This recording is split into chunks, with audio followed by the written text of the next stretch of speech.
संस्कृति की असीम संभावनाओं को विश्व पटल पर अंकित करने के लिए मध्य प्रदेश पर्यटन और संस्कृति विभाग, मध्य प्रदेश सरकार के अन्य विभाग लगातार प्रयत्नशील रहे हैं और अक्टूबर के महीने में 11, 12 और 13 अक्टूबर को इसी उद्देश्य से मध्य प्रदेश टूरिज्म मार्ट का आयोजन किया जा रहा है, जिसमें देश और विदेश सभी जगहों से ऐसे टूरिज्म से रिलेटेड जो हितधारक हैं, टूर ऑपरेटर्स, ट्रैवल एजेंट्स, निवेशक, मीडिया के लोग, इन्फ्लुएंसर, ये सब एकत्र होंगे। उन्हें पूरे मध्य प्रदेश की विशेषताओं के बारे में अवगत कराया जाएगा और इसी कड़ी में 2 रीजनल टूरिज्म कॉन्क्लेव्स का आयोजन किया जा रहा है। एक रीवा में हो चुकी है और दूसरी ग्वालियर में किया जा रहा है।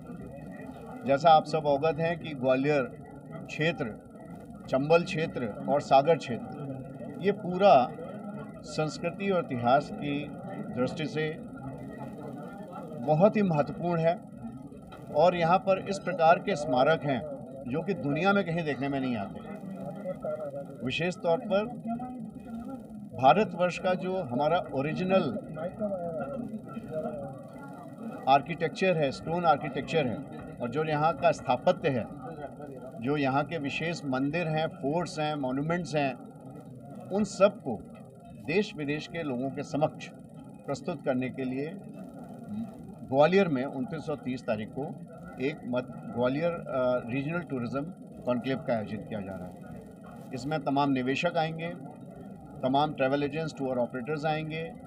एक अलग से इन्फ्लुएंसर्स मीट भी आयोजित की जा रही है, जिनको मध्य प्रदेश टूरिज्म के साथ आगे भविष्य में मिलकर काम करने के लिए प्रेरित किया जाएगा और यहाँ की स्थानीय विशेषताओं को वो कैसे विश्व पटल पर लाएं, इसके बारे में उनसे चर्चा होगी। परसों के दिन माननीय मुख्यमंत्री जी, माननीय केंद्रीय मंत्री जी, माननीय विधानसभा अध्यक्ष जी, माननीय सभी मंत्रीगण इस संभाग के और सभी जनप्रतिनिधिगण, उनके समक्ष एक विशेष सत्र का आयोजन होगा और वहाँ पर सभी लोग एक साथ जुटेंगे। ऐसे तमाम निवेशक जो ग्वालियर और आसपास के सभी क्षेत्रों में निवेश करने में उत्सुक हैं और यहाँ पे अच्छे होटल्स, रिजॉर्ट्स, पर्यटन की अन्य परियोजनाएं स्थापित करना चाहते हैं, उन्हें मध्य प्रदेश पर्यटन नीति के तहत जो इन्वेस्टमेंट की सुविधाएं दी जा रही हैं उसके बारे में भी उन्हें अवगत कराया जाएगा। कुल मिलाकर के पिछले 2, 3, 4 वर्षों से जो कार्रवाई चल रही है उसे आगे बढ़ाने के लिए इस रीजनल टूरिज्म कॉन्क्लेव का आयोजन किया जा रहा है और हमें पूरी उम्मीद है कि इससे देश विदेश में ग्वालियर की विशेषताएं, यहाँ की संस्कृति, यहाँ की इतिहास, यहाँ के नेशनल पार्क्स, यहाँ की वाइल्ड लाइफ, इन सब के बारे में बहुत अच्छे तरीके से हम जानकारी दे पाएंगे। एक बात और, इसमें जो लोग भागीदारी करने आ रहे हैं पूरे देश से, उनको इस कॉन्फ्रेंस के बाद में विभिन्न प्रकार के अलग अलग स्थानों पे दिखाने के लिए भी लिया जाया जा रहा है। वो 2 दिन यहाँ रहेंगे, घूमेंगे, देखेंगे और स्वयं अनुभव करेंगे कि कितना समृद्ध यहाँ की संस्कृति है। उसका पूरा जायज़ा लेंगे और वो हमारे सहयोगी बनेंगे कि इस क्षेत्र में पर्यटन की असीम संभावनाओं के द्वार खुलें और यहाँ का पर्यटन विश्व स्तरीय पर्यटन स्थल के रूप में विकसित हो सके। सर, निवेश का लक्ष्य कितना रखा गया है? लक्ष्य नहीं होता निवेश में। निवेश में तो ये होता है कि हम अपनी बात बताएं और उनकी बात को सुनें। निवेश की जो नीति होती है वो ऐसी बनाई है कि कोई भी निवेशक आए तो वो यहाँ पर स्वागत उसका हो, उसे कोई परेशानी नहीं हो निवेश करने में, सारी अनुमतियाँ, NOCs इत्यादि उन्हें अच्छे से मिले। साथ ही यदि कोई निवेश करता है तो हमारी पॉलिसी में जिस प्रकार की वित्तीय सहायता के प्रावधान किए गए हैं वो भी उन्हें बिना किसी परेशानी के मिले और बिना लक्ष्य के ही माननीय मुख्यमंत्री जी जिस प्रकार से पूरे देश के विभिन्न शहरों में और विदेश में भी जाकर निवेशकों को आकर्षित कर रहे हैं, उससे अद्वितीय माहौल बन गया है और सभी निवेशक बहुत रुचि ले रहे हैं। मध्य प्रदेश में बड़ी मात्रा में वो आ रहे हैं और निवेश करने के लिए वो तत्पर हैं। हमने यूनेस्को से संगीत सिटी का दर्जा ले लिया है, बहुत अच्छी बात। लेकिन ग्वालियर में ख्याल टप्पा जैसी गायकी का ओरिजिन है, प्रादुर्भाव हुआ है और बहुत अच्छी समृद्ध हमारी संगीत परंपरा है। लेकिन इस समय सरकारी पॉलिसी के अभाव में हो ये रहा है कि महाराजा मानसिंह संगीत विश्वविद्यालय तो है, लेकिन महाविद्यालयों में जो रिटायर होते जा रहे हैं शिक्षक, उसके बाद नई भर्तियां रुक गई हैं, छोटे बच्चों को मौके नहीं समझ मिल में रहे। प्रश्न आ गया आपका, प्रश्न आ गया। संगीत के दृष्टि से ग्वालियर पूरे विश्व में अपना विशेष स्थान रखता है, केवल भारत में ही नहीं। और यहाँ के ध्रुपद और सभी जो यहाँ की गायकी के अंदाज हैं वो पूरे विश्व में सराहे जाते हैं।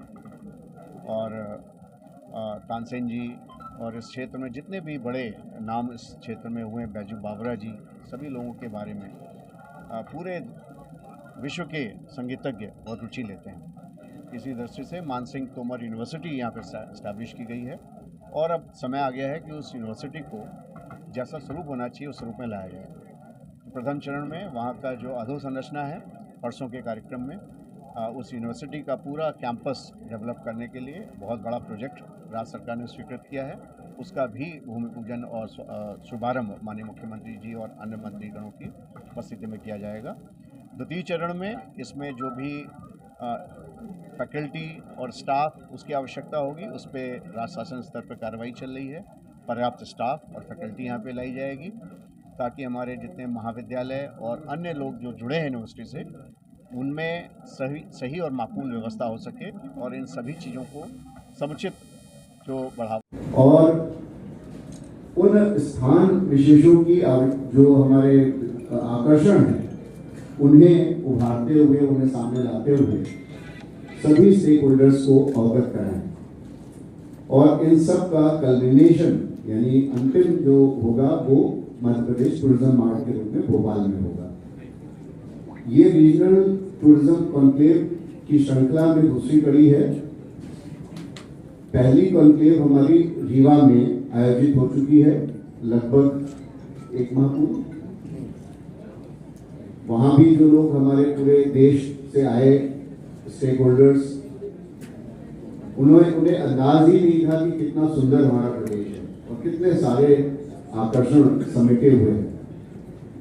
तो उससे बहुत उत्साहवर्धन हुआ और फिर यह हुआ कि हम अब दूसरी समिट ग्वालियर में आयोजित करें। तो 29 और 30 तारीख को ये समिट होगी। इसमें पूरे देश के लगभग 400 के आसपास, 400 से 500 लोग सम्मिलित होंगे। जैसा मैंने बताया, इसमें प्रमुख निवेशक भी होंगे जिन्हें हम मध्य प्रदेश की टूरिज्म इन्वेस्टमेंट पॉलिसी के बारे में अवगत कराएंगे।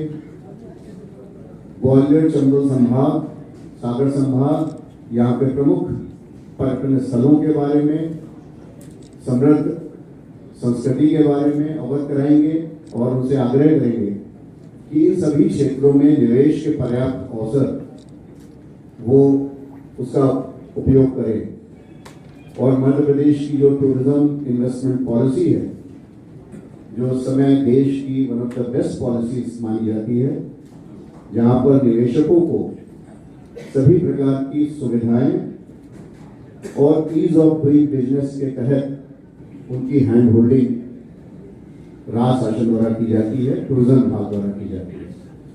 इन सभी बातों को निवेशकों तक पहुंचाने के लिए और यहाँ के सभी बातें बताने के लिए ऐसे निवेशकों को यहाँ पर आमंत्रित किया गया है।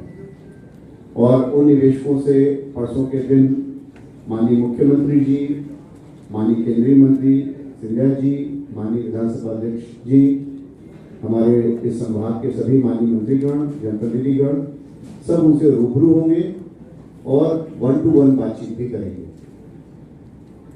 मगर निवेश केवल इसका एक पक्ष है। जो बड़ा पक्ष है वो है कि यहाँ पे पर्यटन को कैसे बढ़ाया जाए। दिल्ली और आगरा तक तो भारतवर्ष में जो भी विदेशी पर्यटक आता है वो आता ही है, परंतु उसके आगे उनको कैसे ग्वालियर तक लाएं और कैसे ग्वालियर से आगे फिर जितना हमारा समृद्ध पूरा स्थान है उन्हें कैसे आगे तक ले जाएं। चाहे एक रूट चंदेरी होकर के जाता है, दूसरा रूट शिवपुरी, गुना और बाकी सब चीज़ों को कवर करता है। फिर एक रूट हमारा दतिया, ओरछा और दोबेला होते हुए खजुराहो जाता है। तो इतने आकर्षक रूट्स हैं, इनके बारे में जो ट्रैवल इंडस्ट्री है, टूर ऑपरेटर्स, जिनका मुख्य काम ही होता है कि देश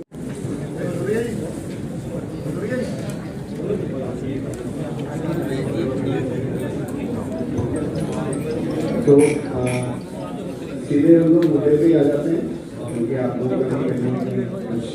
विलंब हुआ है। आवाज़ बहुत तेज है और हम लोग भोपाल से आए हैं, मैं वाया दतिया आ रहा हूँ और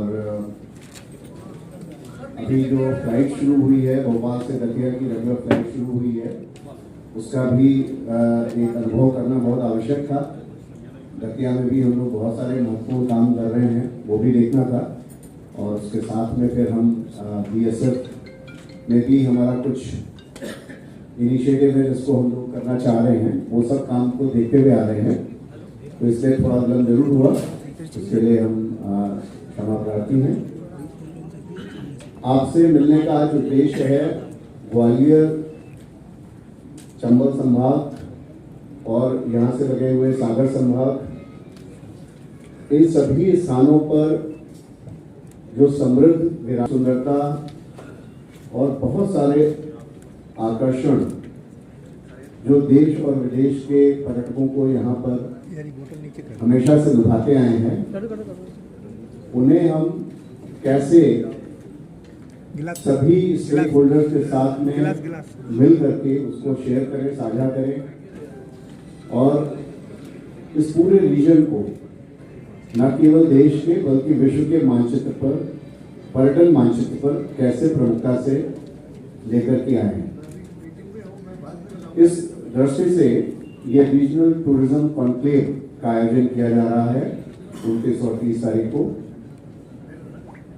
और इसके पीछे की अवधारणा है कि पूरे मध्य प्रदेश में ही पर्यटन की अपार संभावनाएं उपलब्ध हैं। इन सारे संभावनाओं को सबके सामने लाने के लिए एक मूल अवधारणा की गई मध्य प्रदेश टूरिज्म मार्ट, जो कि अक्टूबर में 11, 12 और 13 अक्टूबर को भोपाल में आयोजित होगा। और उस टूरिज्म मार्ट में न केवल अपने देश के सभी प्रमुख निवेशक, सभी प्रमुख होटेलियर्स, रिजॉर्ट ओनर्स, सभी प्रमुख ट्रैवल एजेंसीज, टूर ऑपरेटर्स और तमाम ऐसी हस्तियां वो सब शिरकत करेंगी। करीब 25-30 देशों के टूरिज्म और हॉस्पिटैलिटी से संबंधित लोग भी मध्य प्रदेश टूरिज्म मार्ट में शिरकत करेंगे। तो विचार ये हुआ कि मध्य प्रदेश टूरिज्म मार्ट जो अक्टूबर में होगा, उसके पहले हम